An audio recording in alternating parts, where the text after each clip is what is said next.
Welcome back to another video of YouTube Amoeba Classes. बच्चों, आज amoeba classes में हम जो एक्सक्रीटरी सिस्टम पढ़ रहे थे, आज उसको हम समाप्त करने वाले हैं। और जो लास्ट के टॉपिक्स बचे हुए थे उसको आज हम डिस्कस करेंगे। बड़े ही सिंपल सिंपल टॉपिक्स बचे हुए थे और फिर कुछ बच्चों के डाउट्स भी लिए जाएंगे अगर उन बच्चों को डाउट्स होंगे। तो ज़्यादा लंबा लेक्चर नहीं रहेगा, आज का छोटा सा लेक्चर रहेगा। तो चलिए शुरू करते हैं। एक नई टैगलाइन हमने एक बनाई थी, तो उसको ट्राई करते हैं कि क्या था, हम ही भूल गए। नहीं, welcome back to Amoeba Classes. और तो कैसे है बच्चों, welcome back to Amoeba Classes. चलिए तो पढ़ाई शुरू करते हैं, ये बढ़िया है। चलिए तो पढ़ाई शुरू करते हैं, है ना। थोड़ी सी टैगलाइन क्या है, अपन को रटना पड़ेगी। थोड़ा रट लेंगे तो फिर आदत हो जाएगी कि इसको कैसे बोलना है, क्या करना है, क्या नहीं। चलिए, एनी हाउ बच्चे, शुरू करते हैं फटाफट से। जो हमारा टॉपिक जो छूटा हुआ था उसको हम फटाफट से ख़त्म करते हैं। पुराना थोड़ा सा रिवाइज करेंगे और उसके बाद आएंगे, ठीक है। तो स्क्रीन प्रेजेंट हो चुकी है। आई होप आप सभी को स्क्रीन विजिबल होना चाहिए। V M Alt VF। हाँ जी, तो हमें पढ़ना है आज नई लेयर पर।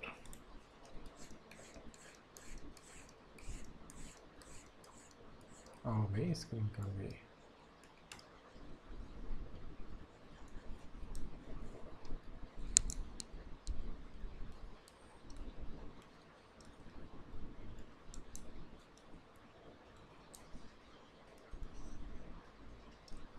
चलिए तो बच्चे, लास्ट में हमने काफ़ी कुछ पढ़ा था। ये किसका माइक ओपन है? ये माइक ऑफ करो बच्चे।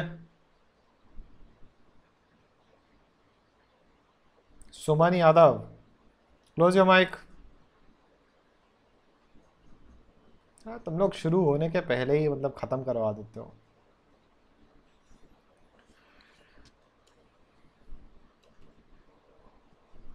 सुमन यादव कौन है भाई? राधिका। चलो, राधिका को गुड बाय। राधिका अब नहीं रही हैं हमारे ग्रुप में, उनको हटा दिया गया है।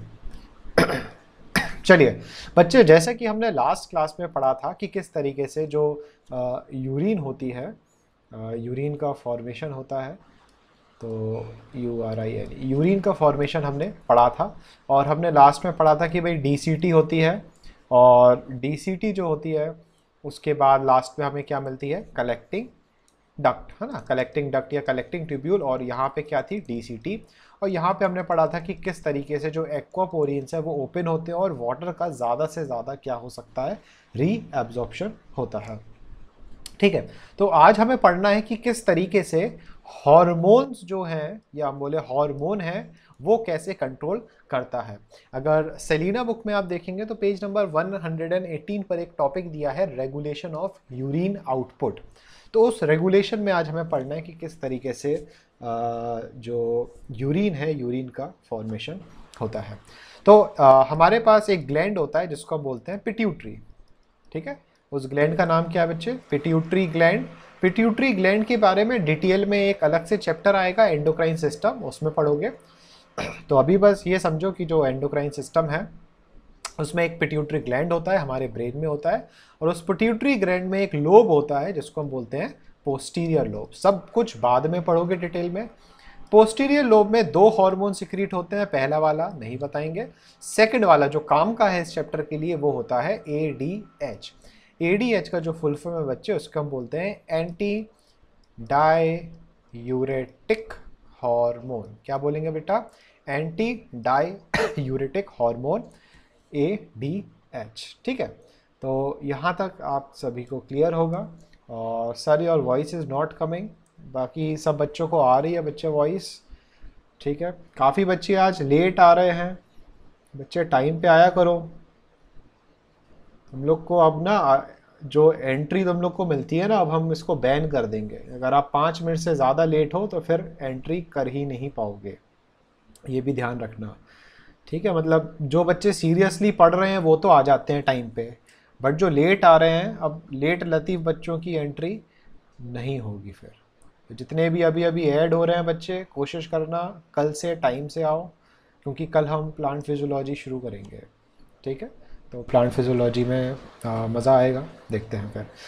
ठीक है, तो एंटी डायूरेटिक हार्मोन होता है। अब सबसे पहले हम समझते हैं ये डायूरेटिक्स क्या होता है।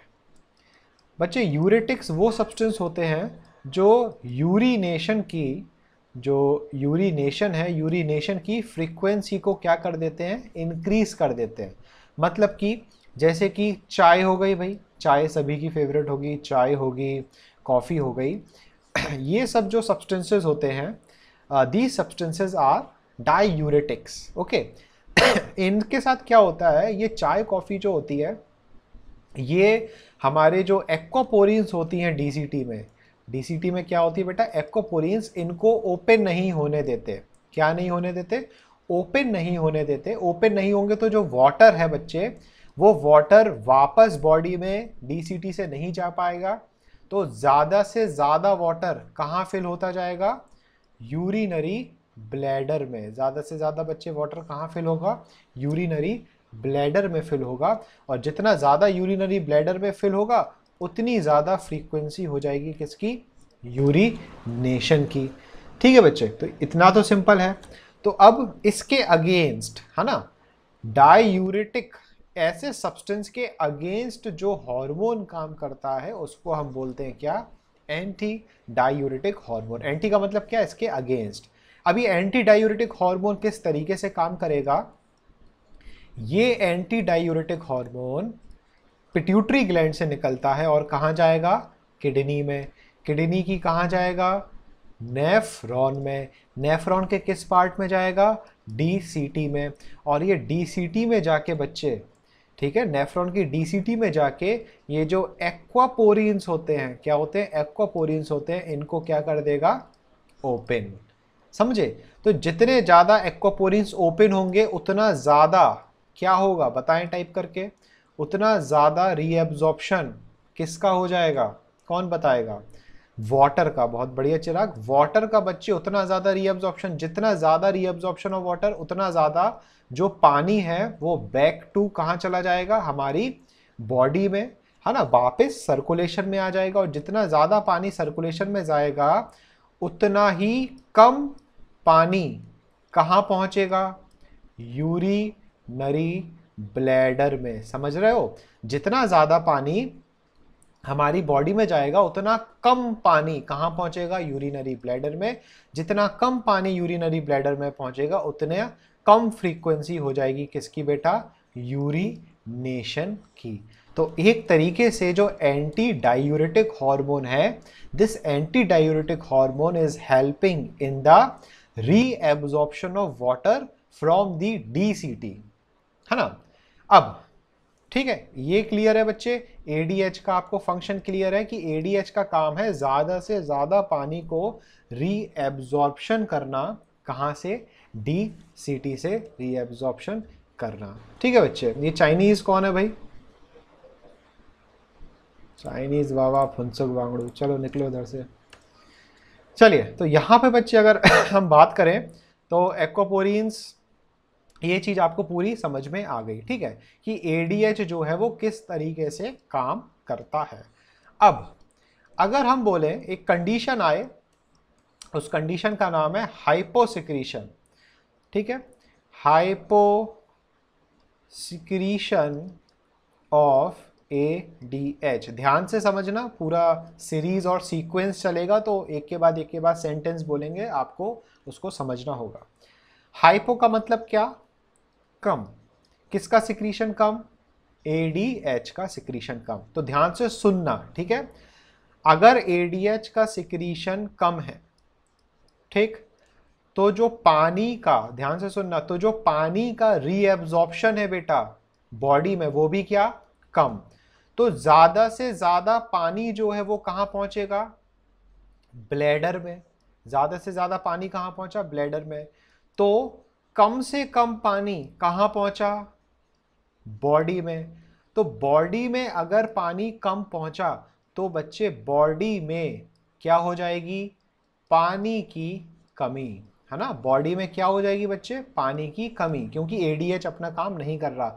और इस पानी की कमी से बच्चे बॉडी में एक कंडीशन डेवलप होगी जिसको हम बोलते हैं क्या, डिहाइड्रेशन। क्या बोलेंगे बेटा, dehydration. Dehydration is the less amount of water in the body, तो इसको हम क्या बोलते हैं, डिहाइड्रेशन। और अल्टीमेटली अगर डिहाइड्रेशन, देखो डिहाइड्रेशन बहुत सारी कंडीशन से होता है। डिहाइड्रेशन होगा अगर आपने उल्टी बहुत कर दी, आपको वो वाली बीमारी है, क्या कहते हैं उसे, अरे वो उसमें जो पॉटी लिक्विड लिक्विड निकलती है, ध्यान नहीं आ रहा है, हिंदी में नहीं लेकिन बोलेंगे हम, लूज मोशंस। हाँ ठीक है, ह्यूलेट पैकर्ड ने थोड़ा सा लिख दिया लूज मोशन, है ना। तो लूज मोशन में बहुत सारा पानी वेस्ट हो रहा है, उल्टी आप वॉमिटिंग कर रहे हो तो पानी बहुत सारा निकल रहा है, तो भी डिहाइड्रेशन है। बट यहां ध्यान से सुनना, बट अगर बच्चे डिहाइड्रेशन एडीएच हार्मोन की कमी की वजह से होता है, तब हम इस डिहाइड्रेशन को बोलते हैं क्या, डायबिटीज इंसिपिडस। क्या बोलेंगे बच्चे, डायबिटीज इंसिपिडस। तो एडीएच की कमी की वजह से बॉडी में पानी की कमी होना, इसको हम बोलते हैं डायबिटीज इंसिपिडस। ठीक है, एक डायबिटीज और होती है जिसको हम बोलते हैं डायबिटीज मेलिटस। क्या बोलते हैं बेटा, डायबिटीज मेलिटस। ये डायबिटीज मेलिटस अपन एंडोक्राइन सिस्टम में पढ़ेंगे, अगर ऑनलाइन क्लास फ्यूचर में चलती रही और इस तरीके से चलता रहा, तो जब भी एंडोक्राइन सिस्टम बच्चे हम पढ़ेंगे उस टाइम हम डायबिटीज मेलिटस के बारे में डिस्कस करेंगे। ठीक है, तो ये आपको समझ में आया बच्चे, डायबिटीज इंसिपिडस किस तरीके से होती है। तो ये था पूरा हार्मोनल एक्शन की किस तरीके से जो हमारा पिट्यूटरी ग्लैंड है वो एक हार्मोन की वजह से हमारी जो किडनी की डीसीटी में जो वाटर का रीअब्जॉर्प्शन है उसको वो क्या कर रहा है बेटा, मैनेज करता है। ठीक है, यहां तक क्लियर है, ये वाला पॉइंट आपको अच्छी तरह क्लियर हो चुका है। अब हम पढ़ते हैं आर्टिफिशियल किडनी के बारे में। ठीक है, लास्ट टॉपिक है, फिर छोटे छोटे सेलिना में पॉइंट्स लिखे हैं उसको हम डिस्कस कर लेंगे। अगर आपके पास सेलिना की बुक है तो सेलिना की बुक में पेज नंबर 119 ओपन करके रेडी रह सकते हो, जब हम डिस्कस करेंगे तो आप फिर डायरेक्ट अपनी बुक के थ्रू भी हेल्प ले सकते हो। ठीक है, अभी हाल फिलहाल स्क्रीन पर ध्यान दो, पहले समझ लो, बुक में तो मिलेगा ही है। आर्टिफिशियल किडनी, एक क्वेश्चन मेंटी क्विज से भी हमने डाला था आर्टिफिशियल किडनी का, कि कौन सी ब्लड वेसल होती है जिससे हम ब्लड लेते हैं। तो आंसर क्या था, पूरा आंसर लिखें, पूरा radial artery was the answer. तो फटाफट से समझते हैं बेटा, आप ये पढ़ चुके हो कि जब oxygenated and impure blood enter करता है किडनी में, कहाँ एंटर करता है, किडनी में, है ना। अब कंफ्यूज तो नहीं है ऑक्सीजनेटेड एंड इम्प्योर वर्ड में, आपको दोनों चीजों का मतलब हमने साफ साफ समझाया था कि ऑक्सीजनेटेड और इम्प्योर का क्या मतलब है ना। ऑक्सीजनेटेड मतलब उस ब्लड में ऑक्सीजन है, इम्प्योर का मतलब है उस ब्लड में नाइट्रोजनस वेस्ट मटेरियल प्रेजेंट है। ये किडनी में एंटर किया, किडनी की नेफ्रॉन में एंटर किया, और कौन सी आर्टरी, बाउमन्स कैप्सूल में ये ऑक्सीजनेटेड और इम्प्योर ब्लड एंटर कराती है, वो कौन सी आर्टरी है, फटाफट से टाइप करके बताएं। एफरेंट, पूरा नाम बताओ बच्चे, पूरा पूरा नाम। एफरेंट लिख रहे हो, पूरा टाइप करो, वही तो चेक करना है तुम लोग पूरे में क्या लिखते हो। एफरेंट आर्टीरियोल, ठीक है, बहुत बढ़िया, दिवी श्रीवास्तव, अफरेंट आर्टीरियोल, ठीक है, अफरेंट या एफरेंट आर्टीरियोल। कैसे हमने पढ़ा था उसको कि ये हो गई क्या, बाउमन्स कैप्सूल, और यहां से अफरेंट आर्टीरियोल आई, ग्लोमेरुलस बनाया और इफरेंट आर्टीरियोल बाहर निकल गई। तो यहां पर किसकी एंट्री हुई थी, ब्लड, और वो ब्लड कैसा था, ऑक्सीजनेटेड और इम्प्योर। मतलब कि ध्यान से सुनना, मतलब कि ये है कि अगर बाउमन्स कैप्सूल में एंट्री हो रही है तो एक तरीके से एंट्री किसकी हो रही है बच्चे, आर्टरी की एंट्री हो रही है, ना कि वीन की एंट्री हो रही है। किसकी एंट्री हो रही है, आर्टरी की। मतलब कि जो आर्टिफिशियल किडनी है, ठीक है, आर्टिफिशियल किडनी जनरली क्या होती है बच्चे, एक मशीन होती है, इसको हम डायलाइजर भी बोलते हैं, ठीक है, डायलाइजर भी बोलते हैं, या डायलिसिस मशीन भी हम बोलते हैं, इसको हम डायलिसिस मशीन भी बोलते हैं। ठीक है, ये सिंपल सिंपल से टर्म्स है। आर्टिफिशियल किडनी हो गई, डायलाइजर बोल दिया, ये हमने डायलिसिस वाली मशीन बोल दी। अब एक तरीके से मशीन वशीन की डिटेल में नहीं जाएंगे, सिलेबस में नहीं है, बस ये समझो कि ये जो डिब्बा बनाया ये क्या हो गई, मशीन। मतलब कि हमें इस मशीन में जो एंट्री करनी है ब्लड की, वो ब्लड हमें कहां से लेना पड़ेगा, आर्टरी से लेना पड़ेगा। ठीक है, सिंपल है। और जब इस मशीन से ब्लड प्यूरिफाई होके बाहर जाएगा तो उस ब्लड को हमें कहां पुट करना पड़ेगा, हमें पुट करना पड़ेगा वीन में। ठीक है, ये कहां से कंसेप्ट आया, क्योंकि बेटा जो नेफ्रॉन है, नेफ्रॉन में किसकी एंट्री होती है, आर्टरी।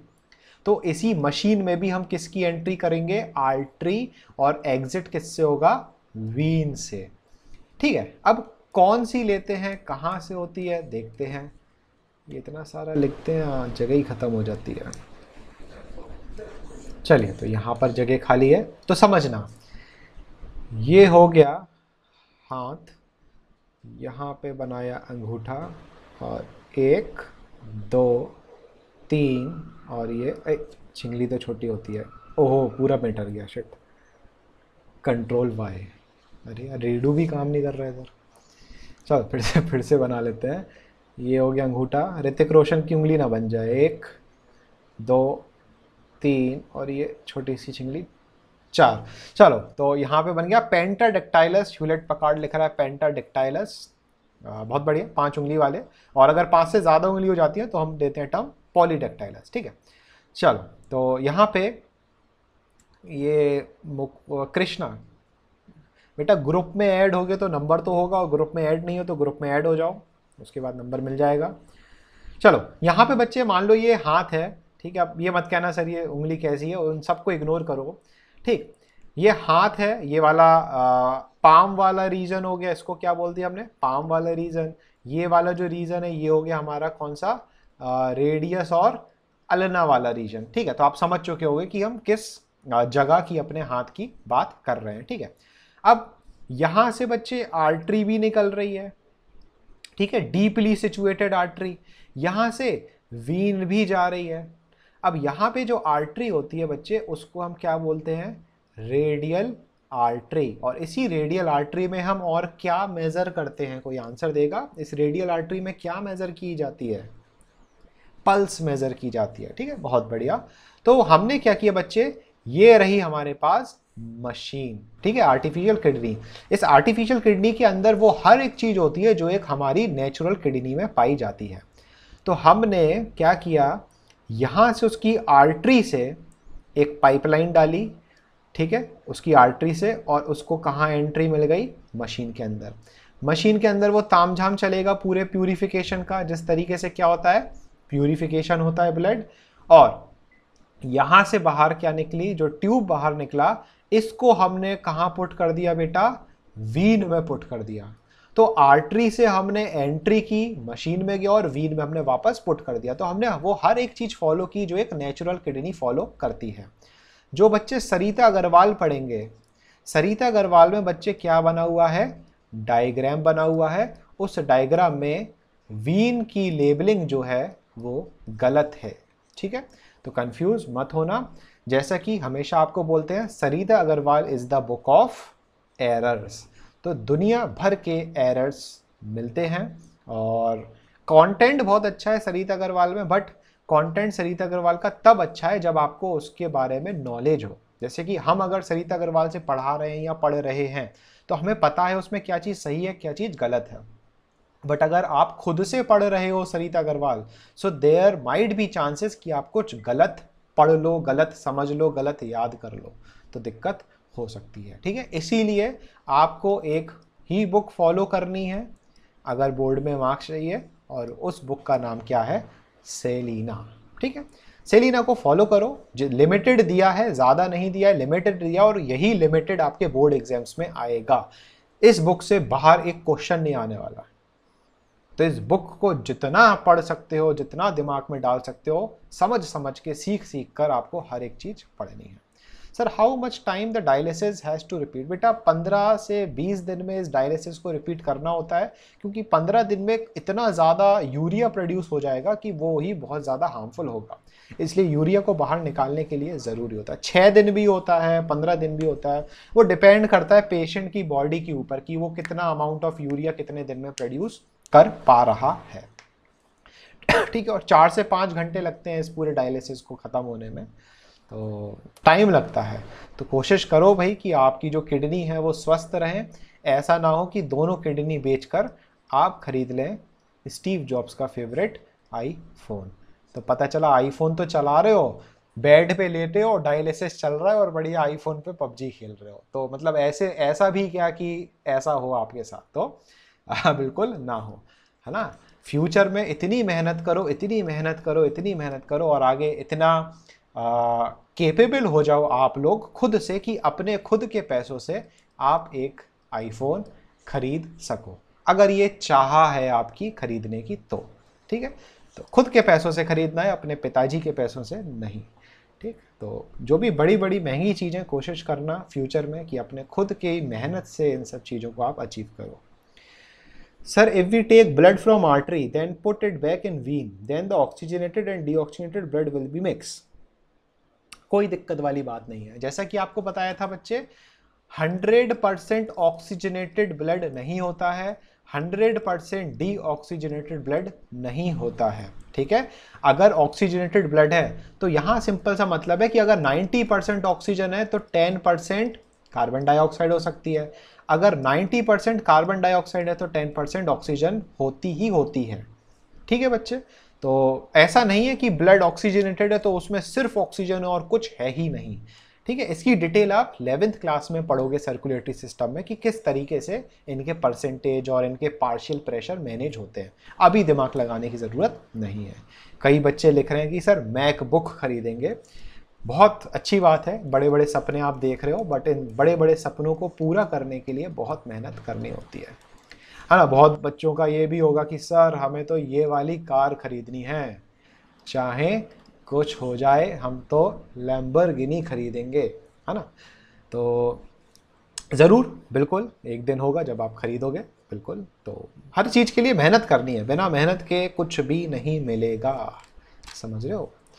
तो बिना मेहनत के कुछ नहीं मिलता है ज़िंदगी में। इस जालिम ज़िंदगी में मेहनत करने वालों की ही काम आते हैं, जो आलस दिखाते हैं, पड़े रहते हैं, कुछ नहीं करते हैं, उनको कुछ नहीं मिलता है। ठीक है ना। चलिए यहाँ पे कुछ और डाउट्स हैं। Sir my dream my parents are the back seat of body. अच्छी बात है, अच्छे अच्छे बड़े ड्रीम्स रखें। Cost of dialysis Yogesh idea नहीं है।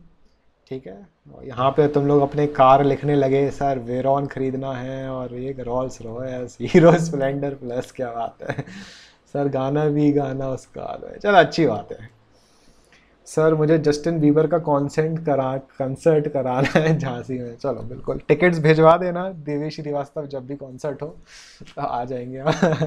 चलिए अच्छी बात है, बड़ा बड़ा आप सोचते हैं, और बड़ा सोचना, बड़े बड़े ड्रीम्स करना कोई बुरी बात नहीं है, और फिर उन बड़े बड़े ड्रीम्स को अचीव करने में जो मज़ा है उसका मज़ा ही अलग होता है। तो यहाँ पे आर्टिफिशियल किडनी की भी कहानी हो चुकी है ख़त्म। ठीक है, तो यहाँ पर थोड़ा सा स्विच कर रहे हैं हम, प्रेजेंटेशन रोक रहे हैं, और जिनके पास सेलिना बुक है अपनी अपनी सेलिना बुक ओपन कर लो। वीडियो भी हम ओपन कर रहे हैं, तो थोड़ा सा बुक से डिस्कशन कर लेते हैं। बुक रखी हुई है हमारे पास, यहाँ पे कुछ पॉइंट्स हैं बड़े सिंपल से, तो जिनके पास बुक नहीं है वो सुने, जिनके पास बुक है वो बुक में देखें। जैसे कि पेज नंबर 118 पर आप फिजिकल प्रॉपर्टीज़ देखोगे। ठीक है, तो कलर दिया हुआ है, आपको पता ही है कि भाई यूरोक्रोम की वजह से कलर आता है, इसके अलावा कुछ इम्पोर्टेंट नहीं है। पीएच ज़रूरी है ना, 5 to 8 दिया हुआ है पीएच। ठीक है बच्चे, यहाँ पे जो पढ़ा रहे हैं उस पर फोकस करो। यहाँ पे ये मत पूछो ये रियल नेम क्या है और फेक नेम क्या है, ओरिजिनल नेम क्या है, यहाँ पर फोकस करें। ठीक, और फिर कुछ बीमारी दी हुई है, जैसे कि अगर यूरिन में ब्लड आ जाता है तो हीमेचूरिया। ठीक है, जस्ट इन केस किसी बीमारी की वजह से, कुछ गड़बड़ की वजह से यूरिन में ब्लड निकलने लगता है, जो यूरिन ट्रांसपेरेंट या येलो कलर की होनी चाहिए वो लाल कलर की निकल रही है, तो वो क्या हो जाएगा, हीमेचूरिया। ठीक, अगर ग्लूकोज का कंटेंट बहुत ज़्यादा हो गया, आपको डायबिटीज़ के पेशेंट हो और ग्लूकोज बहुत ज़्यादा है, तो ग्लाइकोसूरिया हो जाएगी। इसी तरीके से और भी बीमारी दी है ना। प्रोटीन का कंटेंट ज़्यादा है तो प्रोटीनेरिया, एल्ब्यूमिन अगर ज़्यादा है तो एल्ब्यूनेरिया। ठीक, और यूरिया अगर ज़्यादा है तो यूरीमिया। तो इस तरीके से डायबिटीज़ इंसिपिडस हम पढ़ ही चुके हैं। ठीक है, फिर एक है टेस्ट ऑफ यूरिन। अब पता नहीं किसने, शायद बेयर ग्रिल्स ने अपनी यूरिन को टेस्ट किया हो और उसके बाद फिर यहाँ पे इस बुक में उन्होंने अपडेट किया हो कि टेस्ट ऑफ यूरिन के बारे में, कि नॉर्मली जो यूरिन होती है वो कैसी होती है, सॉल्टिश। ठीक है, अब आप लोग मोटिवेट होके ये मत कहना नहीं सर आज तो मैं टेस्ट करूंगा और बताऊंगा कि बेयर ग्रिल्स सही है या गलत। तो test at your own risk, I am not recommending you, okay. तो नॉर्मल होता है तो सॉल्टी होता है, बट अगर पर्सन डायबिटिक है, ग्लूकोज अगर ज़्यादा है, तो वो जो यूरिन होती है वो मीठी मीठी हो जाएगी, स्वीट हो जाएगी। ठीक है, इमेजिन मत करना, बस सुनो। और फिर दिया है कि अगर यूरिन जो है वो टेस्टलेस है, कोई टेस्ट ही नहीं है, ना नमकीन टेस्ट है ना मिठास है इस यूरिन में, तो इससे पता चलेगा कि जो पर्सन है he is suffering from diabetes insipidus, है ना, पानी का अमाउंट उसमें कम है। ठीक, फिर दिया हुआ है, ये हो गया। फिर बच्चे पेज नंबर 119 में ऑस्मो रेगुलेशन दिया हुआ है। जैसे कि शायद लास्ट लेक्चर में आपको हमने को समझाया था और डाउट्स भी आपने पूछे थे कि अगर पानी बहुत ज़्यादा हो कम हो, डीसीटी में जब डिस्कशन कर रहे थे तब पूछा गया था, एक बच्ची ने डाउट पूछा था व्हाट्सएप पर कि सर ऐसा होता क्यों है, डीसीटी में जो ट्यूब्यूलर सिक्रीशन है वो होता क्यों है। बच्चे एक टर्म होता है ऑस्मो रेगुलेशन। ऑस्मो रेगुलेशन का मतलब होता है हमारे जो दो सेल्स हैं बगल बगल में या दूर दूर, अगर वो डायरेक्ट कांटेक्ट में भी हैं तो हमें टोनिसिटी मेंटेन करना होती है। अगर आपने प्लांट फिजियोलॉजी में वो पढ़ चुके हो, हाइपरटोनिक, हाइपोटोनिक, आइसोटोनिक सॉल्यूशन अगर पढ़ चुके हो आपको या किसी को आइडिया हो, तो जब तक फ्लूइड का ट्रांसफर होता है, जब तक आइसोटोनिक सॉल्यूशन मेंटेन ना हो जाए, बराबर ना हो जाए। तो ऑस्मो रेगुलेशन हमारी जो टोनिसिटी को मेंटेन करता है वो कौन करता है, किडनी मेंटेन करता है, ताकि उतनी टोनिसिटी मेंटेन हो जाए कि भाई पानी जहाँ रीअब्जॉर्ब होना है वो रीअब्जॉर्ब हो जाए, जहाँ नहीं होना है नहीं हो, और यूरिन का अच्छी तरह फॉर्मेशन हो जाए। इसलिए ऑस्मो रेगुलेशन बहुत ज़रूरी है। तो अगर पूछा जाए भाई मेन ऑर्गन ऑस्मो रेगुलेशन का कौन है, तो वो कौन हो जाएगा, किडनी हो जाती है। ठीक है, वीडियो विजिबल है ना हमारी, दिखाई दे रहे हैं, चलो अच्छी बात है। फिर यहाँ पे डिब्बे में दिया है भाई लॉस कितना होता है, गेन कितना होता है, तो इन सबको आप पढ़ सकते हो। Biological term for dehydration, dehydration is the biological term only, और अगर एडीएच की वजह से हो रही है तो फिर हम डायबिटीज इंसिपिडस उसे बोल देते हैं। फिर बोर्ड में बच्चे क्वेश्चन आता है, बस आखिरी क्वेश्चन है ये, बोर्ड में ये क्वेश्चन आता है कि जो यूरिन का कंसंट्रेशन है वो समर में बहुत डाइल्यूट होता है, और सॉरी समर में बहुत कंसंट्रेटेड होता है और विंटर में डाइल्यूट होता है ना। यहाँ लिखा है we urinate fewer times in summer than in winter and the urine pass is generally thicker. मतलब सर्दियों में जो यूरिन पास करते हैं वो कैसी होती है, डाइल्यूट, और समर में कैसी होती है, थिन होती है। ठीक है, उल्टा तो नहीं बोल रहे हम। यहाँ पे किस तरीके से लिखा हुआ है, in tropical climate as in our country we drink a lot of water during summer, है ना। पानी सब समझो, चलो पहले समझ लो, अगर आप कंफ्यूज हो रहे हो समझ लेते हैं पहले हम। जैसे गर्मियों में यूरिनेशन की फ्रीक्वेंसी कम होती है, सर्दियों में यूरिनेशन की फ्रीक्वेंसी ज़्यादा होती है। ठीक है, अभी क्या चल रही है, गर्मी, तो फ्रीक्वेंसी आपको हर 2-3 घंटे यूरिनेशन नहीं आती है। क्यों, आप पानी तो पी रहे हो बट पसीने के फॉर्म में ये बहुत सारा पानी एवापोरेट हो जाता है। तो अगर पसीने में पानी बहुत ज़्यादा निकल जाएगा तो जो यूरिन निकलेगी उसमें पानी क्या होगा, कम होगा। तो चांसेस क्या है, कंसंट्रेटेड होने की, थिक होने की। ठीक है, विंटर की बात करें तो विंटर में बच्चे सर्दियां रहती हैं तो उस टाइम इवापोरेशन नहीं होता है, हमारे स्वेटिंग बहुत कम या होती ही नहीं है सर्दियों में। सर्दियों में तो और आप कपड़े पहने रहते हो, जैकेट डाले रहते हो, तो आप जो पानी पी रहे हो, ठीक है, ज़्यादा पानी भी नहीं पीते हो, बट जो पानी पी रहे हो स्वेटिंग हो नहीं रही, तो पानी का अमाउंट यूरिनेशन में क्या होगा, ज़्यादा। तो विंटर में जो यूरिन होगी वो कैसी हो जाएगी, डाइल्यूट हो जाएगी। ठीक है, तो क्वेश्चन जो आता है कि we urinate fewer times in summer and we urinate very less times in winter, कि भाई विंटर में कम यूरिनेशन होती है और समर में ज़्यादा, इसका रीज़न दें। तो रीज़न आई होप आप लोग समझ चुके होंगे। What if diabetic person suddenly stops consuming sugar? तो कुछ नहीं, धीरे धीरे ठीक होगा। देखो शुगर एक्चुअली यहाँ पे समझो, हमें यहाँ पर प्रॉब्लम है ग्लूकोज से। अगर ग्लूकोज खाना ही बंद कर दे, मतलब जो शुगर आप जो खाते हो ना, चाय वाय में मिलाते हो, वो तो साइड में कर दो, जो खाने पीने में जो ग्लूकोज जाता है, शुगर जाती है, वो तो ज़रूरी है। बट अगर चाय में जो शक्कर मिलाते हो वो नहीं भी जा रही है तो उससे कोई दिक्कत वाली बात नहीं है। अब आप कहोगे सर ये शुगर फ्री टैबलेट्स जो होती हैं उसमें ऐसा क्या होता है ना, इन समर लेस विंटर मोर। चलो, तो जो शुगर वाले ही अगर हम बात करें तो जो शुगर फ्री टैबलेट्स होती हैं बेटा वो मिठास देती हैं, बट उसमें जो ग्लूकोज वगैरह है जो अपनी बॉडी में दिक्कतें पहुंचाती हैं वो नहीं करती हैं। वहाँ पे उसमें आर्टिफिशियल शुगर डली होती है शुगर फ्री में, है ना। तो जैसे एक टैबलेट शुगर फ्री की चाय में डाल दी तो उससे स्वीटनेस आ जाती है, बट वो ग्लूकोज की तरह काम नहीं करती कि हमारी बॉडी में उसमें मिठास बढ़ाए। तो आपके टेस्ट बर्ड्स के लिए वो काम करती है, उसको हम आर्टिफिशियल शुगर्स भी बोलते हैं। ठीक है, चलिए, तो यहाँ पर जो चैप्टर है वो ख़त्म हो चुका है। एंड यहाँ पर और किसी को डाउट वगैरह हो तो माइक खोल कर पूछ सकते हो बड़ी ही आराम से। Sir can we live with one kidney? हाँ जी, एक किडनी से आप जिंदा रह सकते हो, और ऐसा कहा जाता है और होता भी है कि अगर एक किडनी जो है वो अगर काम करना बंद कर दे तो दूसरी किडनी का साइज इनलार्ज हो जाता है।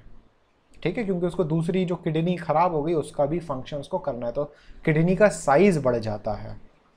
ठीक है, तो we can survive with one kidney, but अगर दोनों किडनी चली गई तो बेड पर ही लेटे रहोगे। सेलिना गोमेज है वन किडनी। हाँ sir, how gout and kidney, हाँ गाउट और किडनी स्टोन का टॉपिक सुन लो। देखो गाउट में बस इतना याद रखो कि जो यूरिक एसिड है, यूरिक एसिड हमारे घुटनों में इकट्ठा हो जाता है यूरिक एसिड क्रिस्टल्स के फॉर्म में, जिसकी वजह से बहुत पेन होता है, और इस बीमारी को क्या बोलते हैं, गाउट बोलते हैं। ठीक, क्लास नाइन्थ के स्केलेटल सिस्टम में एक छोटा सा पैराग्राफ था सरिता अग्रवाल बुक में, जहाँ पे लिखा हुआ था आउट ऑफ सिलेबस। उस बुक में गाउट था, और भी कई सारी बीमारी थी, एक बार रीड कर लेना। किडनी स्टोन्स की बात करते हैं बेटा। देखो, एक तो किडनी स्टोन्स वो हो गए जो बचपन में आप जो ईंट खाते थे ना, पत्थर खा लिया, मिट्टी खा ली। किस किस ने खाई है यहाँ पे पत्थर और मिट्टी? कौन है जो ईमानदारी से बोलेगा कि सर मैंने ईंट खाया, बाटी? अरे हाँ, याद आया, बहुत बच्चे तो अभी भी वो बत्ती खाते हैं। हाँ हाँ, याद आया, कोचिंग में हमें सब पता था, तुम लोग बताते हो कि सर मैं भी बत्ती, है ना, कौन खाता है बत्ती? चलो, तो यहाँ पे सुनो। खैर, वो तो प्रॉब्लम है ही। ठीक है, अब बत्ती की बात करें या चौक की बात करें, चौक किसकी बनी होती है? कोई बताएगा चौक किसकी बनी होती है? खतरनाक कमेंट लिख रहे हो तुम लोग। चौक बनी होती है कैल्शियम कार्बोनेट की, कैल्शियम कार्बोनेट की। तो देखो, कैल्शियम हमारी बॉडी में जा रहा है, होता क्या है, उल्टा सीधा खाने की वजह से या कई बार बॉडी में ही प्रॉब्लम की वजह से हमारी किडनी में कैल्शियम के सॉल्ट्स, अब वो कैल्शियम का सॉल्ट जैसा कि दिया गया है क्या, कैल्शियम ऑक्जेलेट, ये इकट्ठा होता जाता है, धीरे धीरे इकट्ठा होता जाता है, और धीरे धीरे इसका साइज बढ़ता जाता है, और फिर इसी को हम बोल देते हैं क्या, किडनी स्टोन। तो इस तरीके से कैल्शियम ऑक्जेलेट की वजह से किडनी के स्टोन्स बनते हैं, और फिर ये दिक्कत करते हैं। तो इसी को हम पथरी भी बोलते हैं। पथरी हो गई। पथरी बच्चे गॉल ब्लैडर में भी होती है, किडनी में भी होती है, और फिर ऑपरेशन वगैरह से ये ठीक होती है। छोटे छोटे स्टोन्स हैं तो वो दवाइयों से भी ठीक हो जाती है ना। गॉल ब्लैडर में डिपॉजिट हो सकती है, किडनी के यूरेटर जो है वहाँ पे डिपॉजिट हो सकती है, नेफ्रॉन में डिपॉजिट हो सकती है, आउटर कॉर्टेक्स मेडुला कहीं भी डिपॉजिट हो सकती है। तो अगर फिल्ट्रेशन इसने रोक दिया, ब्लड को नेफ्रॉन में जाने से अगर रोक दिया, तो फिर आपका ब्लड जो है वो सही तरीके से फिल्टर नहीं कर पाएगा। हाँ जी, लेज़र टेक्नोलॉजी होती है, उससे रिमूव होती है। How it deposit in the gall bladder. बेटा जैसा कि आपको पता है, लिवर से हेपेटिक डक्ट निकलती है, और बाइल जूस जो है वो कहाँ जाता है, गॉल ब्लैडर में, और फिर गॉल ब्लैडर से सिस्टिक डक्ट निकलती है और आगे जाती है। तो ये सर्कुलेशन के ही थ्रू देयर आर चांसेस कि ये गॉल ब्लैडर में चली जाती है। ठीक है sir, how tomato seed makes problem with stone problems. Tomato seed पता नहीं, देखना पड़ेगा टोमेटो सीड के बारे में। Sir can we say ultra filtration takes place in Malpighian tubule. हाँ, अगर देखो ऑप्शन में मालपीजियन ट्यूब्यूल है, ग्लोमेरुलस है, तो आंसर ग्लोमेरुलस लगाओगे। बट अगर ऑप्शन में ग्लोमेरुलस नहीं है, मालपीजियन ट्यूब्यूल है, तो आंसर मालपीजियन ट्यूब्यूल जाएगा। और अगर वैसे ही पूछ लिया गया कि भाई फिल्ट्रेशन कहाँ होता है, तो ग्लोमेरुलस उसका आंसर जाएगा। Sir can we say ultra filtration ही हो गया। Sir how urea gets deposit. Urea नहीं, यूरिक एसिड के क्रिस्टल्स डिपॉजिट होते हैं। ठीक है, गूगल करना है इस चीज़ को कि यूरिक एसिड के क्रिस्टल्स कैसे नी में डिपॉजिट होते हैं, गाउट हो जाता है। Sir apple seeds are poisonous. बता रहे हो कि पूछ रहे हो? ना फुल स्टॉप है ना क्वेश्चन मार्क है। चलो, what is the difference between Bowman's capsule and बेटा मालपीजियन ट्यूब्यूल कंबाइनिंगली क्या बनाते हैं, मतलब बाउमन्स कैप्सूल और ग्लोमेरुलस दोनों को इकट्ठा करके हम क्या लिखते हैं, Malpighian tubule. Sir apple seeds are poisonous question mark. नहीं बच्चे, पॉइजनस नहीं होती हैं, they are not poisonous. Poisonous in the sense खा लोगे तो मर जाओगे, तो ऐसा नहीं है।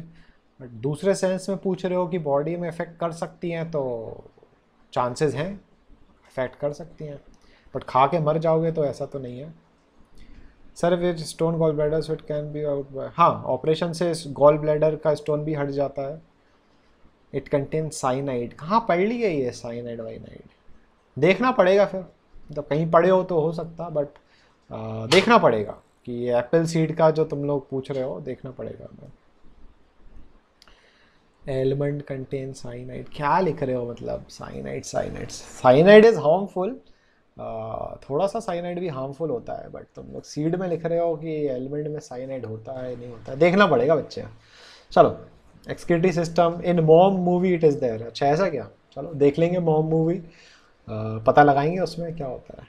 हाँ, तो लोग मूवी से खोज खोज के यहाँ पे डाउट्स रखना शुरू कर देते हो। एप्पल ज़्यादा खा लेंगे। चलो तुम लोग बोल रहे हो तो इसके बारे में हमें थोड़ा सा देखना पड़ेगा इंटरनेट पे कि ये एप्पल से साइनाइड का क्या रिश्ता है, ये रिश्ता क्या कहलाता है, देखेंगे। ठीक है, चलो पहले यूट्यूब की वीडियो थोड़ी रोक दें हम, थोड़ी क्या पूरी रोक दें, उसके बाद मीटिंग के बारे में बात करते हैं कि करना क्या है। तो अगर ये वीडियो आपने यूट्यूब पर देख रहे हैं और पूरा देखा हो तो सब्सक्राइब ज़रूर करें अमीबा क्लासेस को, बेल आइकन ज़रूर दबाएं और इस वीडियो को लाइक करके ज़रूर जाएं। अगर ये वीडियो आपको पसंद आई है तो अपने दोस्तों के साथ, फ्रेंड्स के साथ, रिलेटिव्स के साथ और बाकी स्पेशल लोगों के साथ इस वीडियो को ज़रूर शेयर करें, ज़्यादा से ज़्यादा शेयर करें ताकि आप ज़्यादा से ज़्यादा नॉलेज गेन कर पाएँ। तो मिलते हैं अगली वीडियो में, तब तक के लिए टाटा बाय बाय। हाँ कर दो लिखना, don't forget to like and